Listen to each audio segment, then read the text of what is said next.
32,806 people died in direct result of diseases that were preventable by vaccines. Important for a number of reasons, but the biggest one being that they can stop somebody from ever getting sick in the first place. So when it comes to infectious diseases, before the 1950s, we really struggled to control them, especially things like polio and measles being so highly infectious and contagious.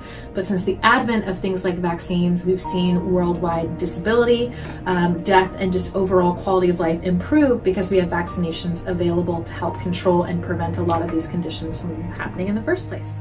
Vaccines are continually monitored for safety just as any other medication would be. So far, the side effects of vaccines have been minor, with very rare occurrences of anything more severe. According to the CDC, there is no correlation between autism and vaccines, and none of the vaccine ingredients cause autism spectrum disorder. Since 2003, there have been 9 CDC-funded studies that show no correlation between the two. Reasons for this. One probably stems from a report that came out almost 20 years ago that stated that there was a linkage between autism and vaccinations. We have since disputed all of that information, but a lot of people hold on to wanting to know what causes autism. So autism typically is going to present in a lot of kids between the ages of 2 and 4. And autism spectrum disorders obviously are marked by a lot of different symptoms and manifestations, but a lot of it includes regression.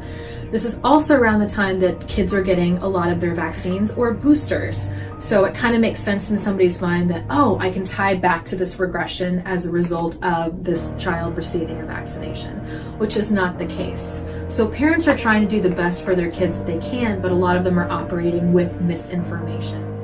In 2017, the number of vaccinated children in Texas was 10% lower than the national average. We envision a Texas with less misinformation about vaccines and more opportunities to educate parents about the positive effects of vaccines.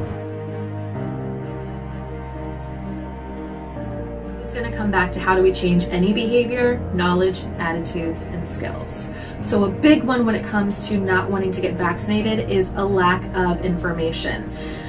Now, that having been said, a lot of people recognize that vaccines are very helpful and they're receiving that information on a pretty regular basis from trusted people like physicians, from the CDC, from other health educators, but they're still hesitant and reluctant to use that information.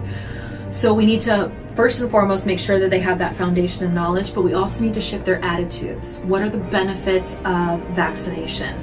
We need to shift their attitudes towards they are very safe. Are there side effects? Sure, but there's also side effects with Tylenol and getting your wisdom teeth removed, and those are far less dangerous than something like vaccination. So We ask that Texas impose a law making it mandatory for parents to receive a consultation with their OB/GYN during the second trimester about the importance of vaccinations.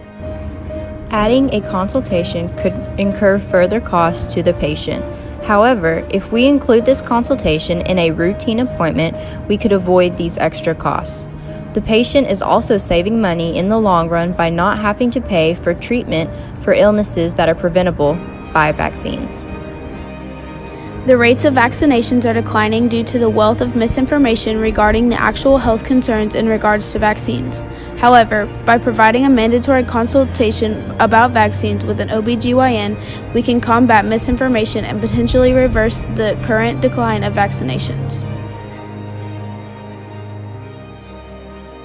So as people are underutilizing or not utilizing vaccines at all, I predict that we're going to see a recurrence of a lot of diseases that we actually thought we had either eradicated in the United States or had a really strong handle on. Again, I go back to measles. We eradicated measles from the United States in 1990, and now it's back. Let's work together to create a healthier state for generations to come.